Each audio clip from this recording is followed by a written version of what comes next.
ভীষণভাবে কৃতজ্ঞ, মূলত হচ্ছে দর্শকদের কাছে ভীষণভাবে কৃতজ্ঞ। ফেরার মতো একটা ছবিকে এত দূর এগিয়ে দেওয়ার পেছনে দর্শকদের ভালোবাসা ছাড়া সেটা পসিবল হতো না। এবং আরেকজনকে ধন্যবাদ না দিলেই নয়, সেটা হচ্ছে আমার প্রডিউসার প্রদীপ নন্দী। উনি যদি ফেরার মতো একটা গল্পে বিশ্বাস না করতেন তাহলে হয়তো ফেরা পসিবল হতো না।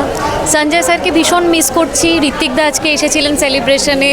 ওভারঅল পুরো আমাদের কাস্ট অ্যান্ড ক্রিউ প্রত্যেকে এতটা সিনসিয়ারলি ছবিটায় পার্টিসিপেট করেছেন এবং তার রিফ্লেকশনই বোধহয় হচ্ছে অডিয়েন্সের ভালোবাসার মধ্যে আমরা দেখতে পাচ্ছি। তো ভীষণ আনন্দ হচ্ছে। যখন মানে ডে 1-এ আমরা পথ চলা শুরু করেছিলাম, জানতাম না 25 দিন অবধি পৌঁছে যাব, কিন্তু খুব অনায়াসে পৌঁছে গেছি। থ্যাংক ইউ সবাইকে, আমাদের পুরো টিমের তরফ থেকে। এইটা সত্যি মানে অদ্ভুত, মানে নিজে গিয়ে সেটাকে দেখা এবং হাউসফুল থিয়েটারের সমস্ত মানুষদের সাথে মানে কথা বলে তাদের ফিডব্যাক জানতে পারা।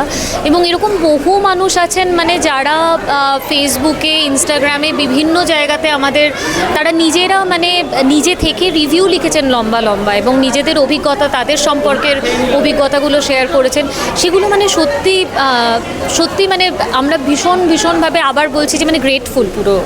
ফেরার মতো ছবি 25 দিন অবধি যারা পৌঁছে দিয়েছেন তারাই 100 দিন অবধি অ্যাকচুয়ালি পৌঁছে দিতে পারেন। আমাদের যতটুকুন কাজ আমরা করেছি, আমাদের কাজ শেষ, এবার দর্শকদের কাজ।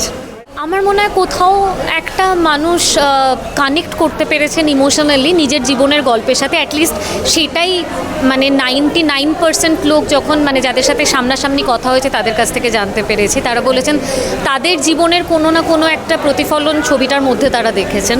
তো আমার ধারণা সেই কারণেই আজকেও ইনফ্যাক্ট 2-3 জন বললেন যে তারা নাকি 3rd টাইম দেখতে এসেছেন ছবিটা। মানে সেটা খুব আশ্চর্যের এবং আনন্দের মানে অ্যাট দ্য সেম টাইম। তো আমার মনে হয় যে সেই কারণেই মানুষ বারবার নিজের প্রতিফলন দেখার জন্যই ফেরত আসছেন।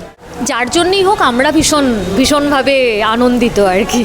দর্শকদের এটাই বলবো যে আপনারা আসুন, ফেরা দেখুন এবং এই 25 দিনটা যাতে আমরা 50 দিনে গিয়ে আবার আপনাদের সাথে দাঁড়িয়ে সেলিব্রেট করতে পারি এইরকমই কোনো একটা হাউসফুল থিয়েটারে, সেটাই আমরা চাইবো।